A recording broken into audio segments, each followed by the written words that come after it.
All right, so the first thing we're going to work on is using Google Docs to annotate.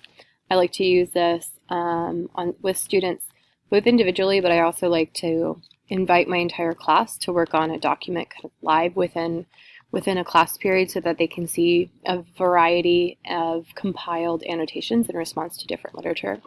So we're going to take a look at Bilingual Sestina by Julia Alvarez. We're just going to look at the first two stanzas to kind of understand how to approach a poem and how to annotate. So the first thing you look at is the title. So obviously we have kind of the mixture of two languages. Sestina is also a very specific format of poem. Oops. And the first thing I like students to do is to examine the title before they even start in the content and the body of the poem as well.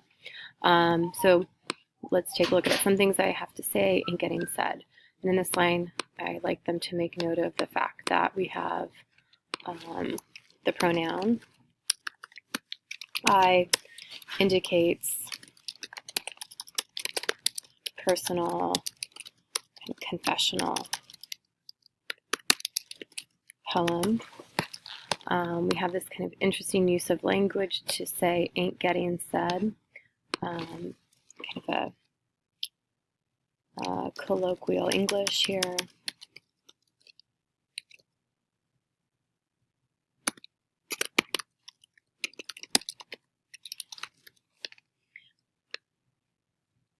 In this snowy blonde, blue-eyed, gum-chewing English.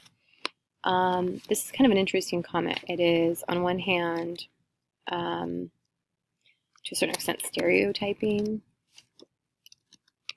English as white, childish. Through dawn's early light, and we have this imagery of light, also an illusion. And then we have this important integration of Spanish.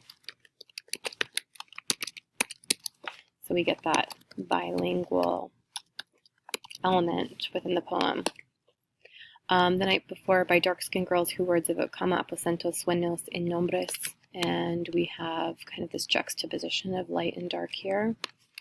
Comparison between two things that highlights their differences.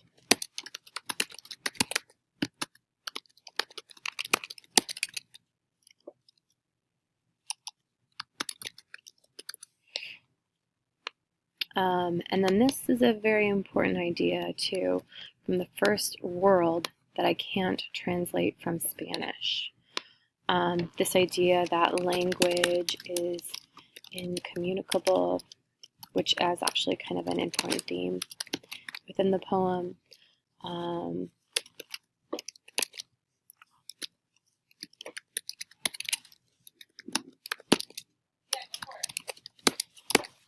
So this is just a starting point, but I like students to really delve into kind of the language, the different literary devices. One thing I want them to look at in particular when they notice things like a simile here is not just that they notice it, but they also examine what is the effect of it. So this comparison of Spanish to warm island waters evokes tranquility, peacefulness, and comfort, all the things which she feels connected to Spanish with. So just kind of a cursory beginning, but I think, starting out, it's good to look at my expectations of expectations of annotations here. Really delving into not just the content, but looking at things like juxtaposition, things like diction, things like simile and imagery, and also going to that next step of examining what the effect of it is. Thanks.